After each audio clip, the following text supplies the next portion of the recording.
getting it right this time? Yes, we are. I don't have any introduction, but I am so pleased that I can introduce Nicola by using her name correctly. Please welcome Nicola, and if you tell us about...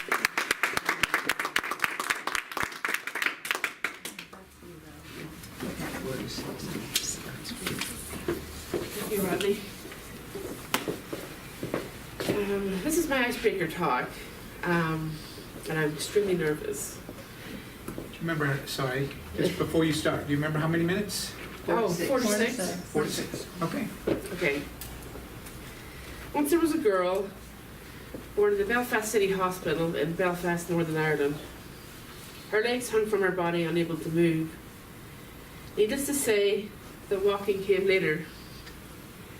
As walking commenced, she soon went to running and would run everywhere. Even down the alleyways at the back of the houses where her mom told her to never go. And then when she was running, she could feel the air pushing past her ears,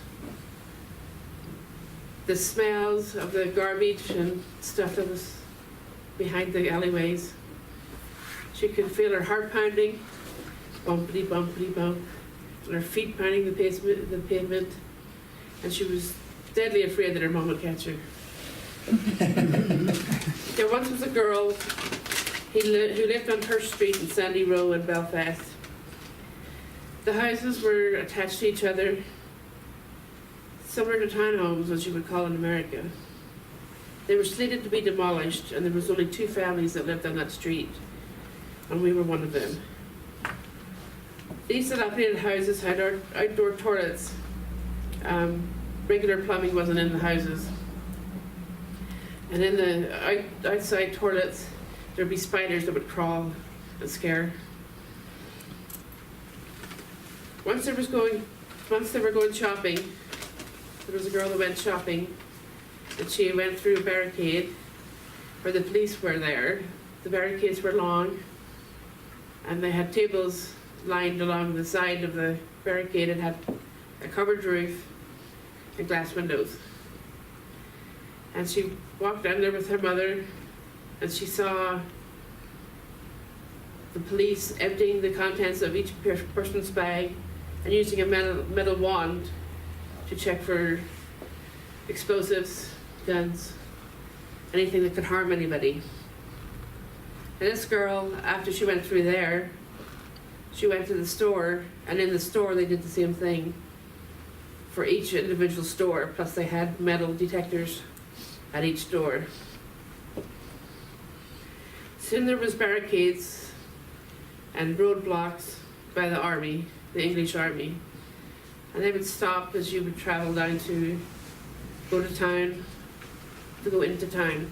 They would block every road that would go into town. And these barricades were put up permanently. Some of them you could not get through at all. So you would have to take a different route.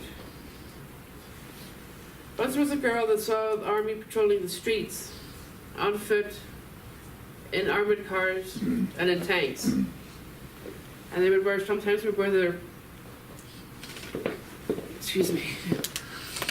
sometimes they would wear their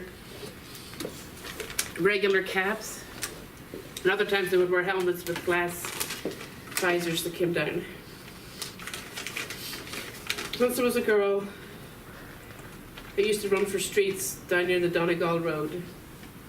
She would run up to the store, get her 10p, and buy lots of candy. She loved to jump rope, skip, and swing, and she especially liked sliding down the helter-skelter, the slide that turned and twisted. Once there was a girl who moved to Lisburn. Things were a lot quieter in Lisburn, and she was very happy there. Soon this girl moved to Holland and lived in Holland for 18 months. She loved the flowers, the tulips, the daffodils, and daffodils are still her favorite flower. She moved back to Lisburn, went to school, went to high school and did sports. She played netball, volleyball, indoor soccer, and field hockey. She went to Lisburn Tech and got a BTEC certificate in business and finance. She married Steve at the age of 18 and moved to the US. This girl was me, and I lived that horror every day. I lived in fear. I didn't realize how much fear I lived in until I moved to America, where America is the land of the free, and it is a wonderful country to live in. And I would like to thank everybody here, and I would also like to hopefully be a better speaker by joining Toastmasters, and to live up to some of your speeches that I have heard that are just absolutely wonderful. Thank you.